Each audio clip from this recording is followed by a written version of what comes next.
1 millimetre. That's all it takes. One lousy millimetre. With the announcement of the new Rolex Submariner, questions have been raised. What does the word new even mean anymore, for example? Let's find out. Watchfinder, the pre-owned watch specialist. Now available in France, Germany, Switzerland, USA and Hong Kong. So we can keep on making great watch videos. I'd really appreciate it if you subscribed to the channel. If you already are, it really does help. Thank you. Who remembers 1953? I'm sure there are a few here who do, if only through the eyes of a child. There was a lot back then that was similar, and even more that was different. The nuclear family, international travel, the American dream, but perhaps not the Rolex Submariner. That was pretty much the same. So picture the scene, 1953, and here was Rolex making a move it had set itself up for over the past half-century that was to change its fortunes forever. We all know how the Submariner dominated the dive watch industry, beat out Omega, beloved by Comex, evolved into the Sea Dweller, but its success was as much to do with a cultural shift as it was professional acclaim. The goal of Rolex had been, since pretty much day one, to leverage industry, to furnish professionals. And that's not in the modern sense where watchmakers pay companies to use, in inverted commas, their watches, but actually where a product becomes ingratiated into the daily use of a workforce, like any tool or instrument might. That may sound glamorous, but when you think about it more logically, you realise that companies don't want fancy, shiny, expensive products.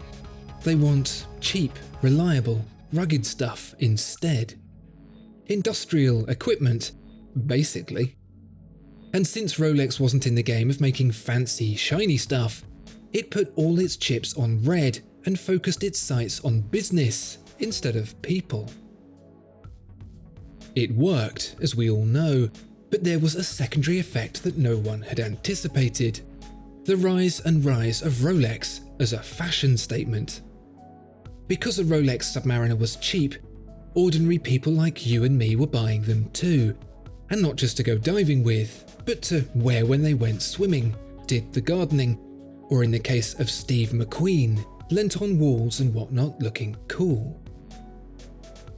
It's the dream for any brand, landing that organic celebrity endorsement to popularise your product, with the irony being that it was Rolex's no-nonsense approach to building timepieces that brought it out from under the stuffy old brands worn by the generations prior. There's just one problem.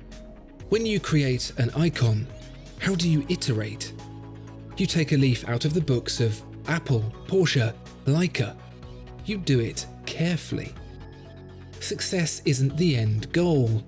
For many people, businesses, whatever, success is just the first step to returning right back down to the bottom.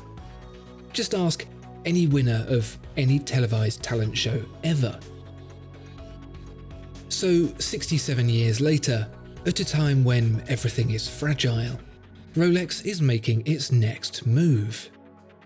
There haven't been many moves since that 1953 original, and describing them as incremental may overstate just how much has actually changed.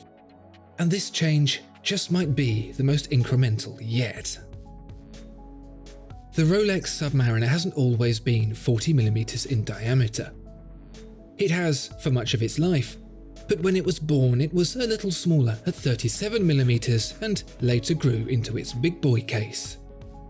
When the case was upsized again all the way into 2010, it didn't actually get any wider across, just gained a generally chunkier demeanour. Added to that the introduction of the ceramic bezel, and that was probably Rolex's biggest deviation since the Submariner's beginning. This, though, this might be one of the smallest. There was the swap to white gold surrounds on the markers with the 5513, the sapphire crystal on the very short production 16800, Things you'd probably notice pretty easily sat side by side with the previous iteration. The new 126610LN, however, takes the biscuit for spot the difference, because although the case has been plumped up a notch by a millimetre, the proportions remain largely the same. And why wouldn't they? This is a watch harder to get hold of than a greased pig let loose in Takeshi's castle. It makes no sense to ruin that hugely successful formula. There are some small tweaks, however, ones that probably need pointing out to notice. The crown guards have been reprofiled, the lugs too, with the bracelet widened to accommodate the change. If there were ever complaints about the prior 116610LN, it was those, and very minor complaints they were, and so very minor fixes result. There's the new caliber 3235 as well, with power reserve raised to 70 hours and the escapement the latest chronology setup. Not that many people would really notice the difference, but at least that brings it up to speed with the other watches in the range that have already been updated.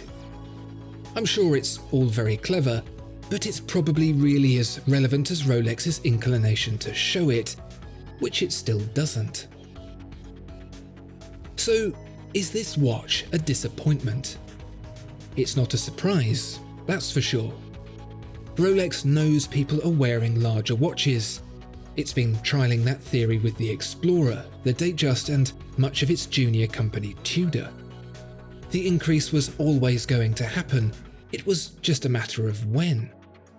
And in true Rolex style, that when was 10 years after everyone else. But there's also something very interesting here, something we've not seen from Rolex before. This is a company, certainly throughout this millennium so far at least, that doesn't pander to, well, anyone. People wanted a Pepsi ceramic bezel, they got blue and black. When the Pepsi did come out, it was precious metal only. What Rolex has never done before is listen to criticism and respond to it. Yet, here with the 126610LN, it has. We said the lugs were too thick, it shrank them. We said the crown guard was too chunky, it slimmed it out. So although these changes may seem diminutive and even lazy, they're actually exactly what everyone's been asking for. The same, but different. If at least just a little bit. It seems that Rolex's run of success is a long way off stalling, and there's a reason for that. It doesn't stab wildly in the dark, creating model after model with no cohesion or focus. I'm looking at you, Omega. It sits and thinks and it thinks and it sits, and after all hope of anything ever happening, years after anyone expected anything to happen, it does. The end result may not blow our socks off, but that's because the end result is a long way down the path of diminishing returns towards perfection. And to be honest, it's not far off. Discover more exceptional watches at Watchfinder.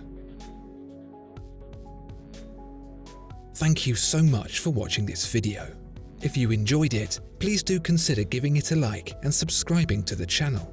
If there are any watches you'd like to see featured, please let us know in the comments below.